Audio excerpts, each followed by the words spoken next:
মধ্যরাতে বুয়েট শিক্ষার্থীদের বিক্ষোভ, ভোর 4টা পর্যন্ত সড়কে অবস্থান, সচিব উপদেষ্টার সঙ্গে বৈঠকের আশ্বাসে কর্মসূচি প্রত্যাহার। যারা হত্যার হুমকি দিয়েছে, জবাই করার হুমকি দিয়েছে, তাদের বিরুদ্ধে আগামী 12 ঘন্টার মধ্যে আইনানুগ ব্যবস্থা গ্রহণ করতে হবে। জনপ্রশাসন সচিবের সাথে কমিউনিকেট করে দেওয়া, আপনাদেরকে এক জায়গায় একটা টেবিলে বসে দেওয়ার ব্যবস্থা করা। দেশে ফিরে কঠিন পরিস্থিতি মোকাবেলায় একাট্টা রোহিঙ্গারা পুরনো পদ্ধতিতেই প্রত্যাবাসনের আহ্বান। আমরা অলওয়েজ প্রস্তুত আমাদের দেশে ফেরত যাওয়ার জন্য। Carrot-and-stick negotiation we never did it. Bangladesh has got lot of carrot, অনেক কিছু আমরা দিতে পারি, আবার আমাদের কাছে কিন্তু অনেক স্টিকও আছে।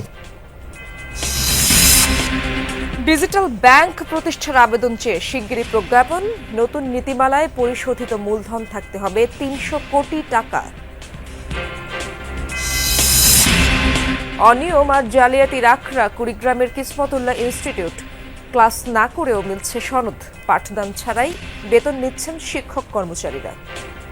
ক্লাস হয় না, সবসময় বন্ধ থাকে, তারপরে বেঞ্চ চেয়ার নাই, এমনিতেই আসা হয় না, ওই যার কারণে স্যারকে বলছি, স্যার আমার একটু অন্য কাজে ব্যস্ত, আপনি পরীক্ষা অন্য কাগজে নিয়েন। পাবনার আঞ্চলিক মহাসড়কের বেহাল দশা, দীর্ঘদিনেও সংস্কার কাজ শেষ না হওয়ায় ভোগান্তিতে সাধারণ মানুষ। বৃষ্টি হলে বাচ্চাদের আসা যাওয়ার খুব সমস্যা হয়। কিছুদিন আগে এখানে 2 রাত থাকছি, গাড়ির বেজার নষ্ট হয়ে যায়। সুস্থ মানুষ এই রাস্তা দিয়ে গেলে অসুস্থ হয়ে যাবে। চুয়াডাঙ্গায় 1 দশকে ফসলি জমির পরিমাণ কমেছে অন্তত 5,000 হেক্টর, গড়ে উঠেছে আবাসন, কলকারখানা আর ইট ভাটা। দ্বিতীয় বিশ্বযুদ্ধ জিততে রোগ জীবাণু ছড়িয়ে দেওয়ার পন্থা নিয়েছিল জাপান, রাশিয়ান সিকিউরিটি সার্ভিসের গোপন নথি প্রকাশ।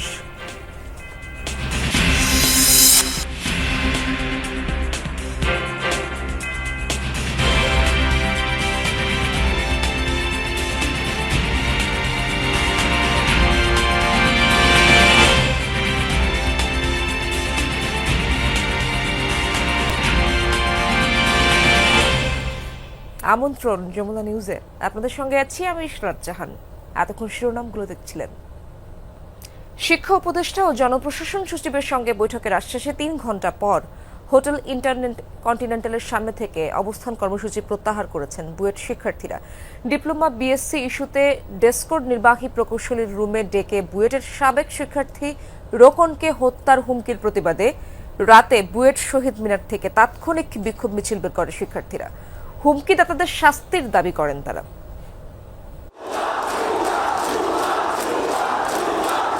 সোমবার রাত 1টার দিকে স্লোগানে উত্তাল হয়ে ওঠে রাজধানীর শাহবাগ এলাকা। বুয়েটের সাবেক শিক্ষার্থী রোকনের ওপর ডিপ্লোমা ইঞ্জিনিয়ারদের হামলা ও প্রাণনাশের হুমকির প্রতিবাদে মধ্যরাতে 12 ঘন্টার আলটিমেটাম দিয়েছেন বুয়েট শিক্ষার্থীরা। মিছিল নিয়ে প্রধান উপদেষ্টার বাসভবন যমুনার পথে যাওয়ার সময় পুলিশের ব্যারিকেডের মুখে পরিবাগ মোড়ে অবস্থান নেন বুয়েট শিক্ষার্থীরা। হত্যার হুমকিদাতাদের আইনের আওতায় আনার দাবি জানান তারা। রোকন ভাইকে যারা হামলা করেছে এবং তাকে যারা হত্যার হুমকি দিয়েছে, জবাই করার হুমকি দিয়েছে, তাদের বিরুদ্ধে আগামী 12 ঘন্টার মধ্যে আইনানুগ ব্যবস্থা গ্রহণ করতে হবে। আমাদের যেই 3 দফা দাবি রয়েছে প্রকৌশল খাত সংস্কারের জন্য, এই 3 দফা দাবি বাস্তবায়নের জন্য আগামী 12 ঘন্টার মধ্যে কমিশন গঠন করতে হবে। এই 12 ঘন্টার মধ্যে যদি আমরা এই 2টি দাবির একটি দাবিও পূরণ না পাই, তাহলে আমরা আরো কঠোর থেকে কঠোর কর্মসূচিতে যাব। পরে পুলিশের হস্তক্ষেপে ভোর 4:30টায় শিক্ষা উপদেষ্টা ও জনপ্রশাসন সচিবের সঙ্গে বৈঠকের আশ্বাসে কর্মসূচি প্রত্যাহার করে ক্যাম্পাসে ফিরে যান বুয়েট শিক্ষার্থীরা। সকাল 11টায় আমরা সচিবালয়ে জনপ্রশাসন সচিব যিনি আছেন মোখলেসুর রহমান স্যারের সাথে আপনাদের যে প্রতিনিধি দল যাবে, এটা আমাকে রাতেই দিতে হবে। সকালে আমরা ইনশাল্লাহ আমি থাকবো, আমার টিমও থাকবে। আপনাদেরকে আমার কাজ হচ্ছে আপনাদেরকে ওই জনপ্রশাসন সচিবের সাথে কমিউনিকেট করে দেওয়া, আপনাদেরকে এক জায়গায় একটা টেবিলে বসে দেওয়ার ব্যবস্থা করা, এইটুকু। প্রকৌশল খাত সংস্কারে বেরোবির শিক্ষার্থীরা স্মারকলিপি প্রদানের পর রোববার নেস্কো অফিসের নির্বাহী প্রকৌশলী গোলাম হোসেন তার কক্ষে রোকনুজ্জামান রোকনকে ডেকে নেন। সেখানে রোকনকে গালিগালাজ ও হত্যার হুমকি দেওয়া হয় বলে অভিযোগ। হাসিবুল করিম বিজয়, যমুনা নিউজ, ঢাকা। নিজ দেশে ফেরত যেতে একাট্টা রোহিঙ্গারা দীর্ঘদিনের বিবাদ ভুলে এক কাতারে এসেছে রোহিঙ্গা সংগঠনগুলো। কঠিন পরিস্থিতি মোকাবেলার প্রস্তুতি নিচ্ছে রোহিঙ্গার তরুণরা। নেতারা বলছেন সহজ প্রক্রিয়ায় কাজ না হলে বিকল্প ভাবতে হবে রোহিঙ্গাদের। আর বিশ্লেষকরা বলছেন রোহিঙ্গা প্রত্যাবাসনের ক্ষেত্রে পুরনো পদ্ধতি কাজে লাগানোর সুযোগ এসেছে বাংলাদেশের সামনে।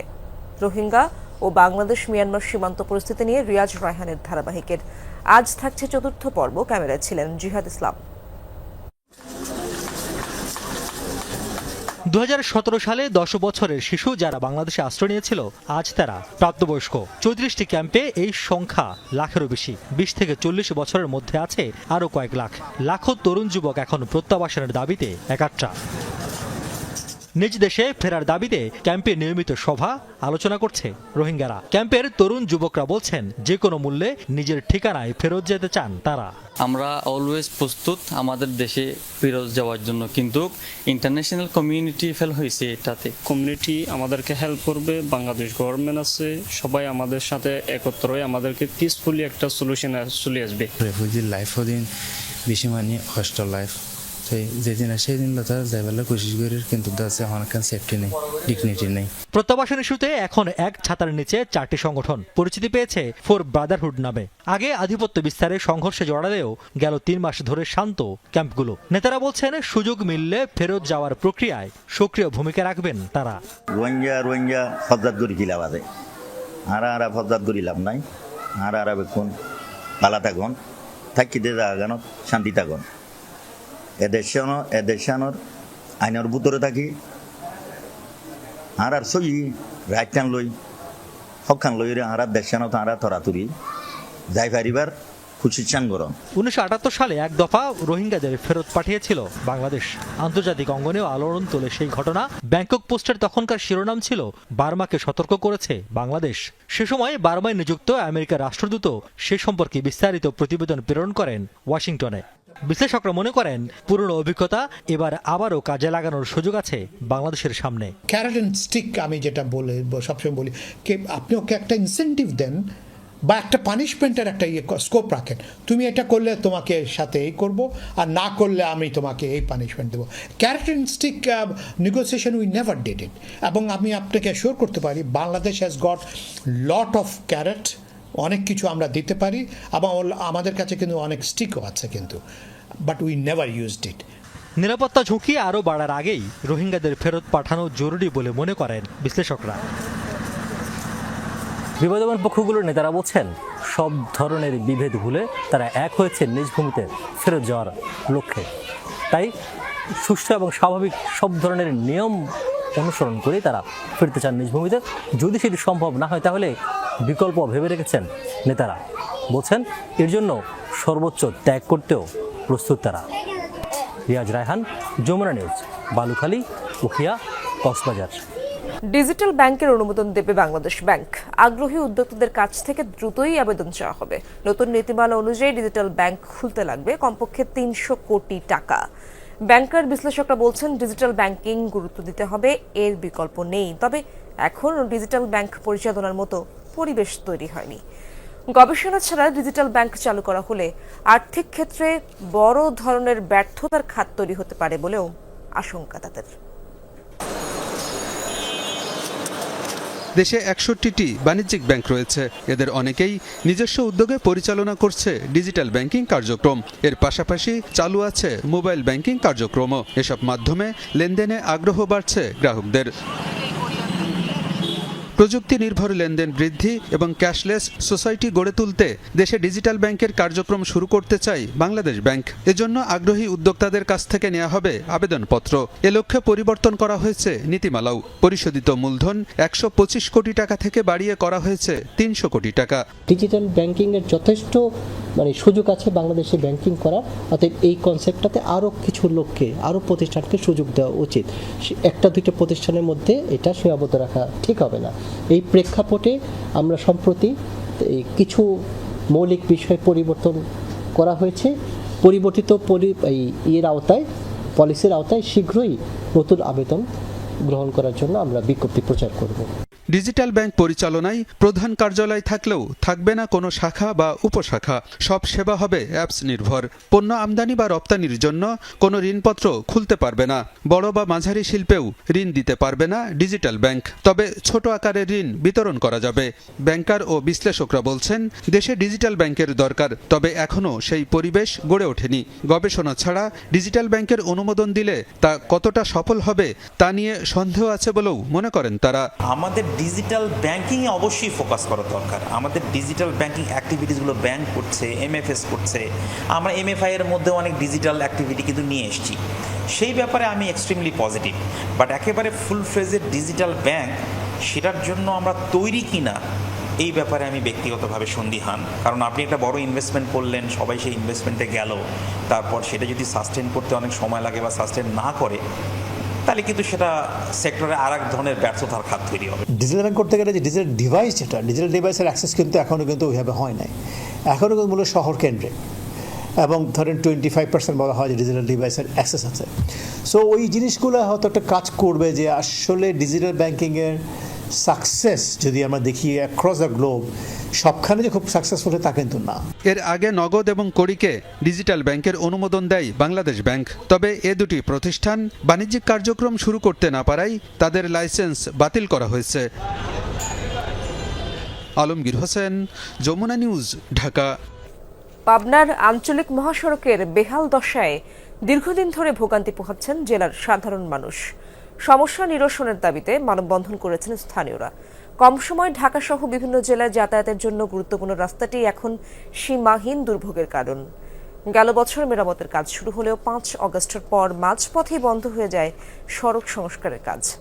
যোগাযোগ করেও পাওয়া যাচ্ছে না ঠিকাদারি প্রতিষ্ঠানের কর্তৃপক্ষকে। সড়ক সংস্কারের দাবিতে ক্ষুব্ধ হয়ে শেষমেশ মানববন্ধনে নামতে হয় পাবনার চাটমোহরবাসীকে। এই দৃশ্য পাবনা চাটমোহরের জারদিস মোড় থেকে মান্নাননগর আঞ্চলিক মহাসড়কের। একসময় রাজধানী ঢাকা সহ কয়েক জেলায় যাতায়াতের জন্য সহজ পথ হিসেবে পরিচিত সড়কটি স্থানীয়দের জন্য এখন গলার কাটা। ছোট বড় ডোবা ও খানাখন্দে ভরা সড়কে দুর্ঘটনাও ঘটে মাঝে মধ্যে। একটু বৃষ্টি হলে বাচ্চাদের আসা যাওয়ার খুব সমস্যা হয়। আমাদের শিক্ষকরাও যারা ওদিক থেকে আসে কিংবা আমরা যারা এখানে চলাচল করি সবারই সমস্যা হচ্ছে। কিছুদিন আগে এখানে 2 রাত থাকছি, গাড়ির দেবে নষ্ট হয়ে যায়, কেদো যাওয়া যায় না, বৃষ্টি, রাস্তা খুব খারাপ। আমার গাড়ি যদি একবার চাটমোহর যায় আবার ফিরে তো আসবে কিনা সন্দেহ, এমন রাস্তায় আমরা অসুবিধায় চাটমোহরে চলাচল করি। সুস্থ মানুষ এই রাস্তা দিয়ে গেলে অসুস্থ হয়ে যাবে। কোনো অসুস্থ রোগী যদি যান, আমার মনে হয় সে আইসিইউতে পাঠাতে হবে। গত বছর ফেব্রুয়ারিতে রাস্তাটি মেরামতের কাজ দেয়া হয় সিরাজগঞ্জের ঠিকাদারি প্রতিষ্ঠান তুর্না এন্টারপ্রাইজ প্রাইভেট লিমিটেডকে। গণ অভ্যুত্থানের পর হঠাৎ করেই বন্ধ করে দেয়া হয় সংস্কার কাজ। পরবর্তীতে ঠিকাদারি প্রতিষ্ঠানের বিরুদ্ধে ব্যবস্থা গ্রহণ করতে ঊর্ধ্বতন কর্মকর্তার কাছে চিঠি দেয় সড়ক বিভাগের প্রকৌশলী। ঘটনার পর থেকে যোগাযোগের চেষ্টা করেও পাওয়া যায়নি ঠিকাদারি প্রতিষ্ঠানের কোনো কর্মকর্তাকে। প্রধান প্রকৌশলী সহ তাকে আমরা একসাথে মিটিং করছি, মিটিং করে তাকে টাইম ফ্রেম দেওয়া হয়েছে, কিন্তু সে তার পক্ষ থেকে সে উদ্যোগ গ্রহণ করে নাই। এবং এর ফলে যেমন জনদুর্ভোগ তৈরি হয়েছে, ঠিক তেমনি একটা বিরূপ মনোভাব তৈরি হচ্ছে। এবং ইতিমধ্যে তার যে জামানত আছে সেটা বাজেয়াপ্ত করার জন্য এবং এই যে তার জন্য যে জনদুর্ভোগ হচ্ছে একে তাকে দিবার বা বাতিল করার জন্য আমি প্রতি সুপারিশ করছি। সড়ক বিভাগের তথ্য মতে এই আঞ্চলিক মহাসড়কটি সংস্কারে ব্যয় ধরা হয় 16,42,61,000 টাকা। আফরোজা লামিয়া, যমুনা নিউজ। অনিয়ম আর জালিয়াতির আখড়ায় পরিণত হয়েছে কুড়িগ্রামের কিসমত-উল্লাহ বালাজান কৃষি ও কারিগরি ইনস্টিটিউট। নিয়মিত পাঠদান না হলেও টাকার বিনিময়ে রমরমা সনদ বেচাকেনা চলছে। নিয়মিত বেতন ভাতাও তুলছেন শিক্ষক কর্মচারীরা। বিস্তর অনিয়মের অভিযোগ থাকলেও ইনস্টিটিউটের পরিচালনায় থাকা প্রভাবশালীদের ভয়ে মুখ খুলছেন না কেউ। প্রতিদিন নিয়ম করে জাতীয় পতাকা উত্তোলন করা হয় কিসমত-উল্লাহ বালাজান কৃষি ও কারিগরি ইনস্টিটিউটে। নেই শিক্ষার্থীদের আনাগোনা। অপরিচ্ছন্ন শ্রেণীকক্ষগুলো দেখেই বোঝা যায় দীর্ঘদিন পাঠদান হয় না এখানে। কুড়িগ্রাম কুড়িগ্রামের রৌমারীতে 2004 সালে স্থাপিত প্রতিষ্ঠানটি 6 বছর আগে এমপিওভুক্ত হয়। খাতা কলমে শিক্ষক সহ 17 জন স্টাফ রয়েছে, 7 জন এমপিওভুক্ত। প্রতিষ্ঠানের অধ্যক্ষ আব্দুল মতিন থাকেন না এলাকায়। ল্যাব অ্যাসিস্ট্যান্ট রফিকুল ইসলাম ঢাকায় কোচিং ব্যবসায় জড়িত। প্রতিষ্ঠানে পাওয়া গেল না শিক্ষক শিক্ষার্থীদের হাজিরা খাতা। এমনিতেই আসা হয় না, ওই যার কারণে স্যারকে বলছি, স্যার আমার একটু অন্য কাজে ব্যস্ত, আপনি পরীক্ষা অন্য কাগজে নিন। পরিচয় গোপন রাখার শর্তে এক শিক্ষার্থী জানান, কলেজে ভর্তি না হয়েও টাকার বিনিময়ে পেয়েছেন সনদ। নিবন্ধন পরীক্ষায় পাশ করিয়ে দেয়া হয় 2 লাখ টাকার চুক্তিতে। সনদ বিক্রির মূল কারিগর প্রতিষ্ঠানের অফিস সহকারী আমজাদ হোসেন, যার বিরুদ্ধে রয়েছে কোটি কোটি টাকা হাতিয়ে নেয়ার অভিযোগ। প্রথম সেমিস্টারে পরীক্ষা এডমিট দিয়ে কয় কি বাড়ির যা মারে গুলো করে দিব। দেখছেন ছবি তুলছেন, ভালো এখনই লিখতে হবে। রফিকুল ইসলাম ঢাকায় আছে, সে ল্যাব অ্যাসিস্ট্যান্ট, এখানে তো বাধ্যতায় থাকতে হবে তা তো না। কেঁচো খুঁড়তে সাপ বেরিয়ে এলো। পরীক্ষার খাতায় শিক্ষার্থীদের স্বাক্ষর, নাম, রোল না থাকলেও রয়েছে পরিদর্শকের স্বাক্ষর, যদিও সেখানে রয়েছে ভয়াবহ জালিয়াতি। ব্যবহারিক পরীক্ষায় যে ঘর দেখা যাচ্ছে, এখানে ইনভিজিলেটরের যে ঘরটার মধ্যে এখানে 6টি স্বাক্ষর দেখা যাচ্ছে, এই 6টি স্বাক্ষরের একটিও কিন্তু আমার না। দুর্নীতিতে পিছিয়ে নেই আরেক অফিস সহকারী সুরুজ্জামান। চাকরির মেয়াদ বাড়াতে করেছেন এনআইডি কার্ড জালিয়াতি। আমার সার্টিফিকেট বয়স অনুযায়ী যেটা আছে সেটাই তো আমি বলছি, কিন্তু আপনার কথাটা বুঝছেন না, প্রকৃত বয়স ওটা কিভাবে বলবেন আপনার প্রকৃত বয়স আপনি না না না। এসব অনিয়ম জানা থাকলেও প্রভাবশালীদের ভয়ে মুখ খুলেন না স্থানীয়রা। পরিষ্কার তো নয়, অপরিষ্কার তো করে নেই, তো লোকজন তো আইসে নেই, ছাত্রছাত্রীও নাই, ক্লাস হয় না, সবসময় বন্ধ থাকে, তারপরে বেঞ্চ চেয়ার নাই। অনিয়মের বিষয়ে ঊর্ধ্বতন কর্তৃপক্ষকে জানিয়ে ব্যবস্থা নেওয়ার আশ্বাস উপজেলা নির্বাহী কর্মকর্তার। কোনো শিক্ষা প্রতিষ্ঠান যদি অনিয়মের সাথে জড়িত থাকে বা প্রতিষ্ঠান বন্ধ আছে, মানে এটা একটা অনিয়ম, সেক্ষেত্রে আমি ঊর্ধ্বতন কর্তৃপক্ষকে জানাবো। সাবরিনা লিজা, যমুনা নিউজ। জলজ ফুলের রানী বলা হয় পদ্মকে। প্রাকৃতিকভাবে জন্ম নেয়া পদ্ম ফুল সৌন্দর্য বাড়িয়ে দিয়েছে গোপালগঞ্জের বিলের চিত্র। দূর থেকে দেখলে মনে হবে যেন ফুলের বিছানা পেতে রেখেছে কেউ। প্রতিদিনই এই সৌন্দর্য উপভোগ করতে আসছেন দর্শনার্থীরা। পর্যটকদের সুবিধার্থে কিছু পদক্ষেপের কথা জানালেন জেলা প্রশাসক।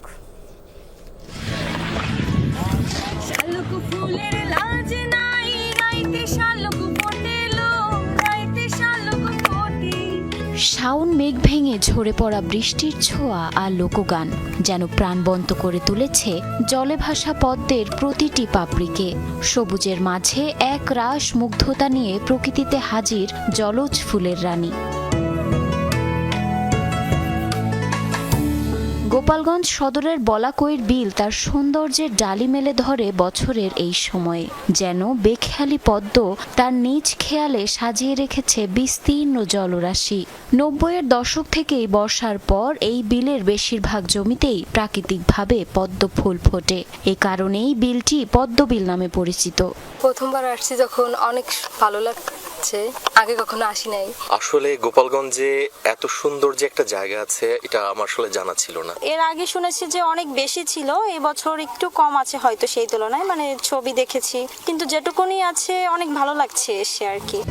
মূলত শরৎকালে গ্রাম অঞ্চলের বিল আর জলাশয়ে দেখা মেলে পদ্ম ফুলের, যা হেমন্তকাল পর্যন্ত ফুটে থাকে। ফুলের সৌন্দর্য উপভোগে প্রতিদিনই আত্মীয় স্বজন, বন্ধু বান্ধব নিয়ে ভিড় করছেন দর্শনার্থীরা। আমার জেলায় এত সুন্দর একটি জায়গা আছে, সেটা আমি সবাইকে দেখাইতে পারি, বলতে পারি, এটা আমার জন্য গর্বের বিষয়। বহুবার আসছি, প্রতিদিন হাজার হাজার দর্শনার্থী প্রাকৃতিক সৌন্দর্য দেখতে আসে। খুলনা থেকে লোক আসে, আপনার ঢাকা থেকে লোক আসে, সাতক্ষীরা থেকে লোক আসে, বগুড়া থেকে আসে, বরিশাল থেকে আসে। বলাকইর বিলে প্রাকৃতিকভাবে জন্ম নেওয়া পদ্ম বিলের সৌন্দর্য বৃদ্ধি করেছে।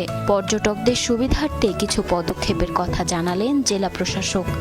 আমরা ইতিমধ্যে কয়েকটি উদ্যোগ নিয়েছি, তার মধ্যে একটি হচ্ছে এখানে চমৎকার একটি কমপ্লেক্স করা, যেখানে সব টয়লেট এবং দূর থেকে আসা যাত্রীরা যেন তারা রেস্ট নিতে পারেন।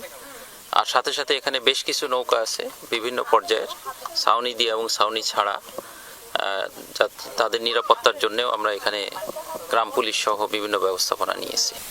স্থানীয়দের অভিযোগ পদ্মফুল ছেঁড়া সহ বিলের মধ্যে খাবারের উচ্ছিষ্ট ফেলে পরিবেশ নষ্ট করছে কিছু মানুষ। বিষয়টিতে প্রশাসনের হস্তক্ষেপ কামনা করেন দর্শনার্থীরা। জারিন অর্নি, যমুনা নিউজ। সংস্কার না হলে বিচার বিভাগ পিছিয়ে পড়বে বলে মন্তব্য করেছেন প্রধান বিচারপতি সৈয়দ রেফাত আহমেদ। তিনি বলেন, ছাত্র আন্দোলন শিখিয়েছে যে বৈধতা আসে আস্থা থেকে, আর বিচার বিভাগ কেবল তখনই আস্থা অর্জন করতে পারবে যখন এটি আরও স্বাধীন, দক্ষ ও মানবিক হবে। রাজধানীতে এক কনফারেন্সে এসব কথা বলেন তিনি। অনুষ্ঠানে আইন উপদেষ্টা বলেছেন, 6 মাসের মধ্যে প্রত্যেক জেলায় লিগ্যাল এইড অফিস চালু করা হবে। বিকল্প বিরোধ নিষ্পত্তি নিয়ে বিকেলে জাতীয় কনফারেন্সের আয়োজন করা হয় রাজধানীর একটি হোটেলে। জেলা জজ, chief judicial magistrate, chief metropolitan magistrate, মহানগর দায়রা জজ, জেলা আইনজীবী সমিতির কার্যনির্বাহী সদস্যরা এবং আইন মন্ত্রণালয়ের কর্মকর্তারা কনফারেন্সে অংশ নেন। আলোচনায় উঠে আসে এই প্রক্রিয়ার সমস্যা ও সম্ভাবনার কথা। প্রত্যেকটা আইনজীবীকে বছরে মিনিমাম 10% মামলা লিগ্যাল এইডে করতে হবে। এটা যদি আপনি একটা অধ্যাদেশে দিয়ে যান, আমরা সেটা ইমপ্লিমেন্ট করার চেষ্টা করব। সরকারে আমার যারা কলিগ আছে বা আমাদের যারা ইন্টারন্যাশনাল ডোনার পার্টনার আছে, আমরা 1 টাকাও যদি না পাই, আমি 6 মাস আছি, এই 6 মাসের মধ্যে প্রত্যেকটা জেলায় লিগ্যাল এইড অফিস আমরা করে যাব, এইটার ইমপ্লিমেন্টেশন করে যাব। আমরা স্ট্র্যাটেজি হিসেবে নিয়েছি, কোথাও যদি না পাই আমরা গাছের নিচে হলে করব। প্রধান বিচারপতি সৈয়দ রেফাত আহমেদ বলেন, ন্যায় বিচার জনগণ কেন্দ্রিক করতে হলে আইনগত সহায়তা ও বিকল্প বিরোধ নিষ্পত্তি বিচার ব্যবস্থার মূল কেন্দ্রে থাকতে হবে। যদি কোনো আসামি উদ্ভূত বিশেষ কোনো পরিস্থিতির কারণে আইনজীবী নিযুক্ত করতে না পারেন, তাহলে তাকে অসমর্থ ব্যক্তি হিসেবে চিহ্নিত ক্রমে লিগ্যাল এইডের আইনজীবী প্যানেল থেকে আইনজীবী নিয়োগ করার মাধ্যমে আইনগত সহায়তা প্রদানের প্রয়োজনীয় ব্যবস্থা গ্রহণের জন্য নির্দেশক্রমে অনুরোধ করা হলো। প্রধান বিচারপতি বলেন, 2024 সালের জুলাইয়ের প্রভাবে গত 1 বছরে আইনগত সহায়তা খাতে গুরুত্বপূর্ণ সংস্কার আনা হয়েছে। The student-led revolution of July 2024. ছাত্র আন্দোলন আমাদের শিখিয়েছে যে বৈধতা আসে আস্থা থেকে, আর বিচার বিভাগ আস্থা অর্জন করতে পারবে কেবল তখনই যখন এটি আরো স্বাধীন, দক্ষ ও মানবিক হবে। এখানে স্বাধীনতা মানে প্রশাসনিক ও আর্থিক স্বায়ত্তশাসন, দক্ষতা মানে মামলা জট কমাতে আধুনিক প্রক্রিয়া ও এডিআর এর ব্যবহার, এবং মানবিকতা মানে রূপান্তরমূলক আইনগত সহায়তা।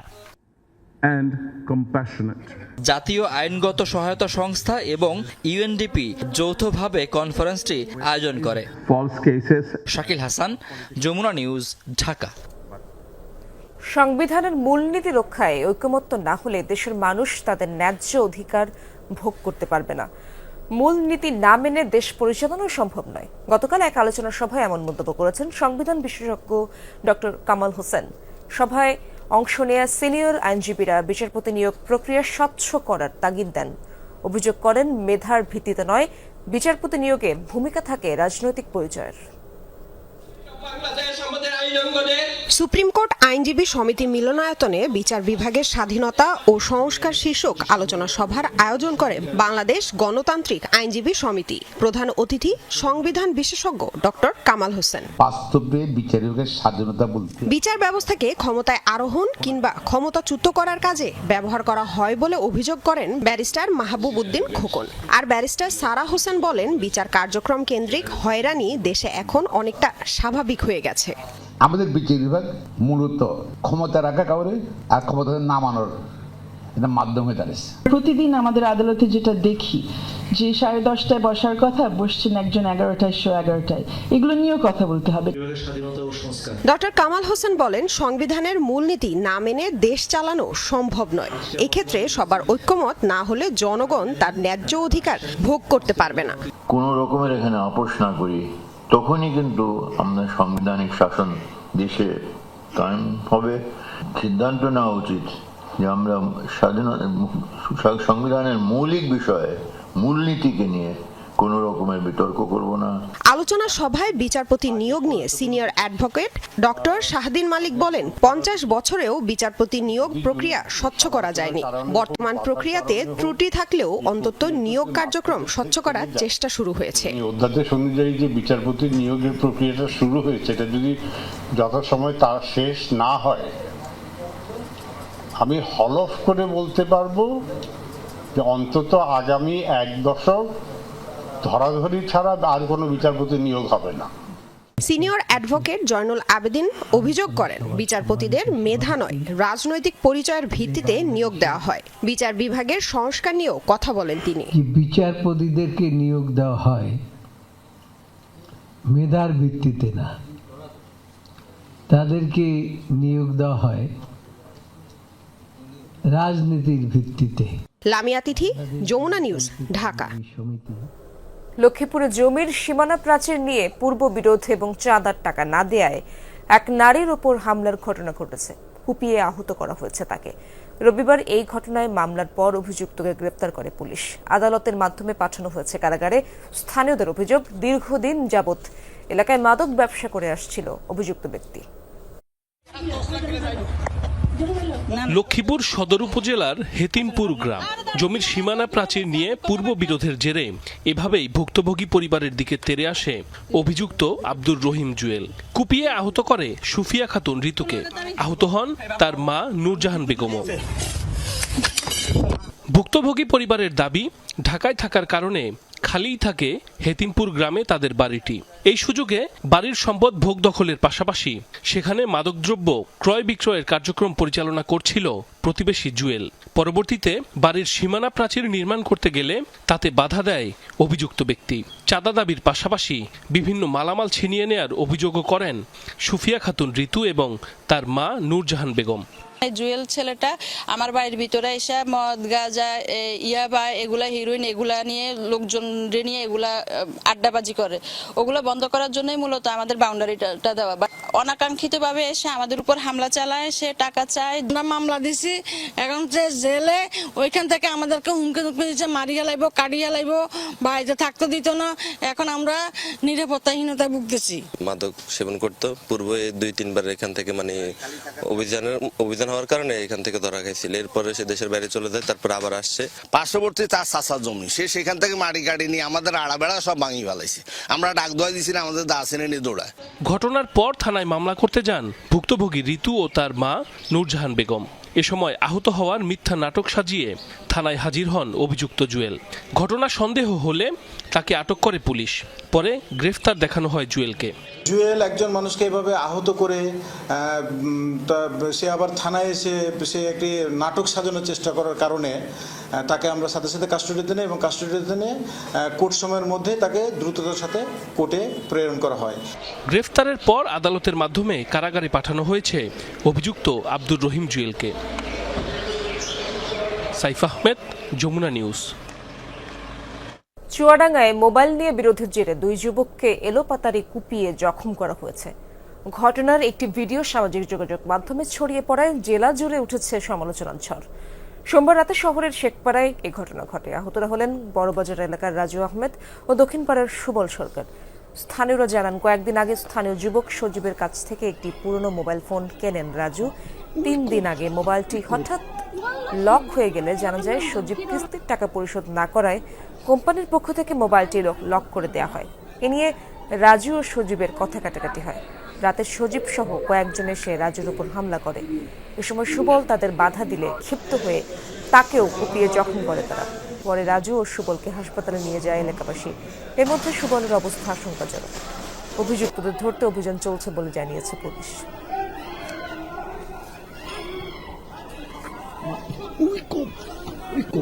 আশঙ্কাজনক হারে চুয়াডাঙ্গায় কমছে কৃষি জমির পরিমাণ। 1 দশকে ফসলি জমির পরিমাণ কমেছে অন্তত 5,000 হেক্টর। এসব জমিতে গড়ে উঠেছে আবাসন, কারখানা, ইটভাটা সহ বিভিন্ন বাণিজ্যিক স্থাপনা। কৃষকদের অভিযোগ, দাম ও রেজিস্ট্রি খরচ কম হওয়ায় একটি মহল কৃষি জমি গ্রাস করছে। ফসলের মাঠে গড়ে তুলছে কংক্রিটের অবকাঠামো, কমছে উৎপাদন। ফল ফসলে সমৃদ্ধ চুয়াডাঙ্গা জেলা। এখানে বছরে 3 থেকে 4টি ফসল ঘরে তোলেন চাষিরা, অথচ সবুজ শ্যামলে ভরা এই অঞ্চলে ফসল উৎপাদনে ছেদ পড়েছে।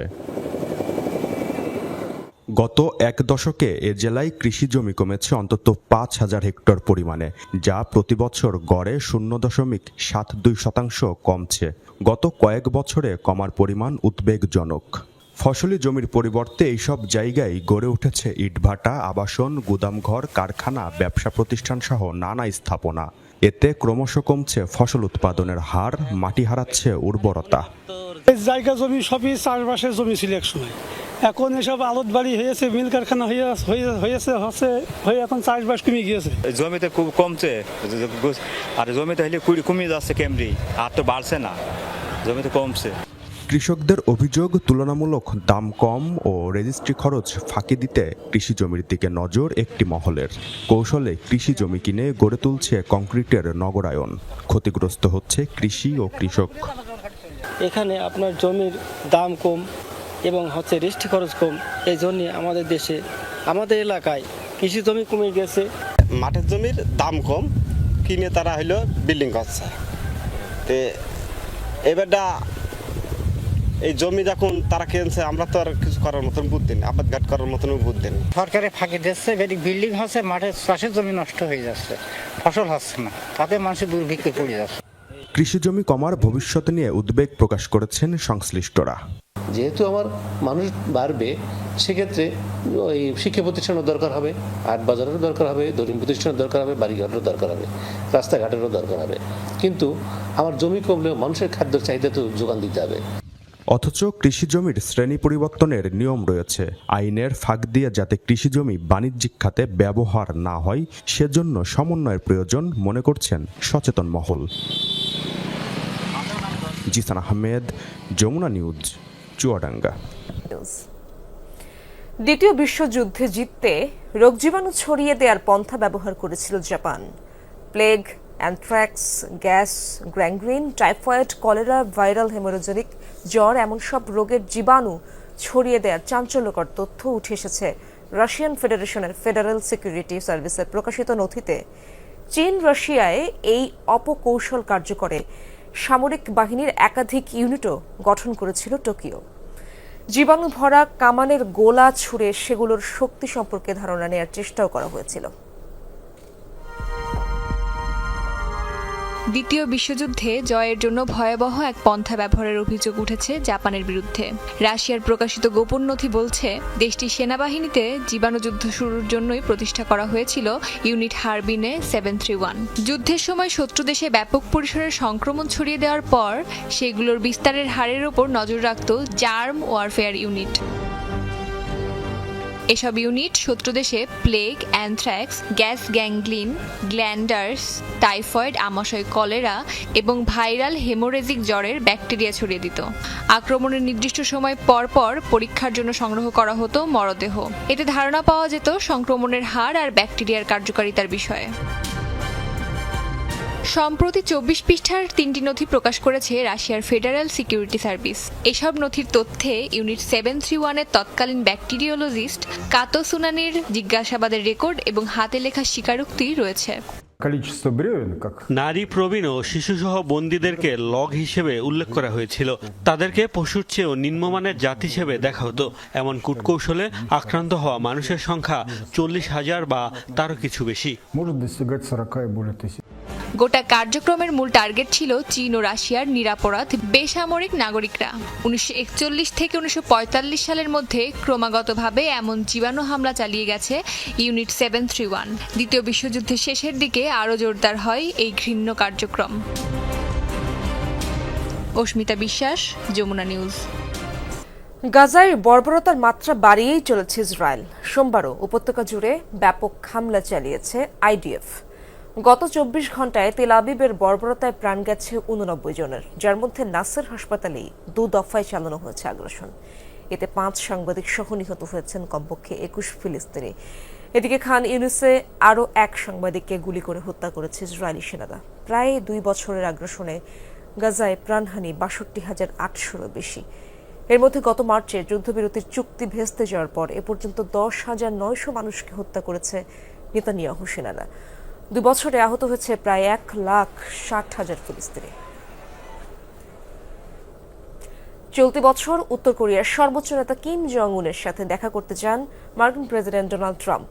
দক্ষিণ কোরিয়ার প্রেসিডেন্টের সাথে বৈঠক শেষে সাংবাদিকদের এক প্রশ্নের জবাবে এমনটাই জানিয়েছেন তিনি। কিমের সাথে সুসম্পর্ক রয়েছে বলেও দাবি করেছেন ট্রাম্প। কিম জং উনের সাথে আমার দারুণ একটি সম্পর্ক রয়েছে। আশা করি আমাদের সম্পর্কটা এমনই থাকবে। তার সাথে অনেক বিষয়ে আমার আলোচনা হয়েছে। কিমের কাছে ব্যাপক সম্ভাবনাময় একটি দেশ রয়েছে। কি হয় বলা কঠিন, তবে এই বছর তার সাথে আমি দেখা করতে চাই। যুক্তরাষ্ট্রের ওয়াশিংটন ডিসিতে মোতায়েন করা ন্যাশনাল গার্ড সেনাদের এখন দেখা যাচ্ছে অস্ত্র হাতে। এ মাসের শুরুতে আগ্নেয়াস্ত্র বহন না করলেও রোববার থেকে মিলেছে পিস্তল ও রাইফেল বহনের অনুমতি। আরও 19টি রাজ্যেও অন্তত 1700 গার্ড সেনা মোতায়েনের সিদ্ধান্ত নিয়েছে ট্রাম্প প্রশাসন। শিকাগো ও নিউ ইয়র্ক সিটিতেও এসব সেনা মোতায়েন করার কথা ভাবছেন মার্কিন প্রেসিডেন্ট ডোনাল্ড ট্রাম্প। অবৈধ অভিবাসন বিরোধী অভিযানের সহায়তার জন্যই শহরগুলোতে মোতায়েন করা হচ্ছে ন্যাশনাল গার্ড সদস্যদের। সম্প্রতি আরও 19টি রাজ্যে ন্যাশনাল গার্ডের সদস্যদের মোতায়েনের সিদ্ধান্ত নিয়েছে মার্কিন প্রশাসন। এসব রাজ্যে নিযুক্ত হবে অন্তত 1700 সেনা। উদ্দেশ্য অবৈধ অভিবাসন নিয়ন্ত্রণ এবং অপরাধ দমন কার্যক্রমে সহায়তা। মূলত রিপাবলিকান নিয়ন্ত্রিত রাজ্যগুলোতেই রয়েছে এসব ন্যাশনাল গার্ড সেনা মোতায়েনের পরিকল্পনা। এর মধ্যে রয়েছে টেক্সাস, আরকানসাস, ফ্লোরিডা, জর্জিয়া, ইন্ডিয়ানার মতো রাজ্যগুলো। অভিবাসন ও কাস্টমস বিভাগ আইসের কার্যক্রমে সহায়তার লক্ষ্যেই তাদের মাঠে নামানো হচ্ছে বলে দাবি ট্রাম্প প্রশাসনের। আইসের অভিবাসন বিরোধী অভিযান শুরুর পর থেকে বিভিন্ন স্থানে ন্যাশনাল গার্ড সেনা মোতায়েন করে আসছে ট্রাম্প প্রশাসন। চলতি মাসের শুরুতে ওয়াশিংটন ডিসি এবং 6টি রাজ্যে মোতায়েন করা হয় প্রায় 2300 সেনা। এতদিন তারা আগ্নেয়াস্ত্র বহন না করলেও রোববার ওয়াশিংটন ডিসির রাস্তায় এসব সেনাদের হাতে অস্ত্র দেখা যায়।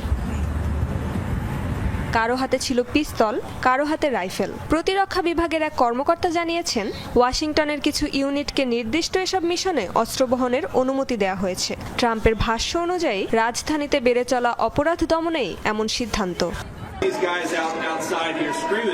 ন্যাশনাল গার্ড ও পুলিশকে ধন্যবাদ জানাই, যারা সত্যি এই শহরকে নিরাপদ রাখছেন। মাত্র 9 দিনের মধ্যে ওয়াশিংটন ডিসিতে সহিংস অপরাধ কমেছে 35%, আর ডাকাতির ঘটনা কমেছে 50%-র বেশি।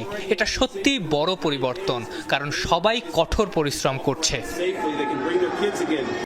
সাধারণত ন্যাশনাল গার্ড সেনারা নির্দিষ্ট কিছু পরিস্থিতিতে আগ্নেয়াস্ত্র বহন করে থাকেন, যেমন জরুরি নিরাপত্তা ব্যবস্থা, অপরাধ দমন অভিযান কিংবা ফেডারেল নির্দেশনায় বিশেষ মিশন। স্থানীয় প্রশাসন বা প্রতিরক্ষা বিভাগের অনুমতি ছাড়া স্বাধীনভাবে অস্ত্র বহন করতে পারেন না তারা।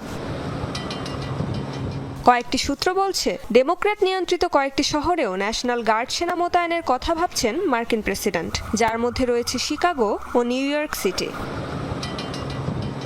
রেজবানা সায়মা, যমুনা নিউজ।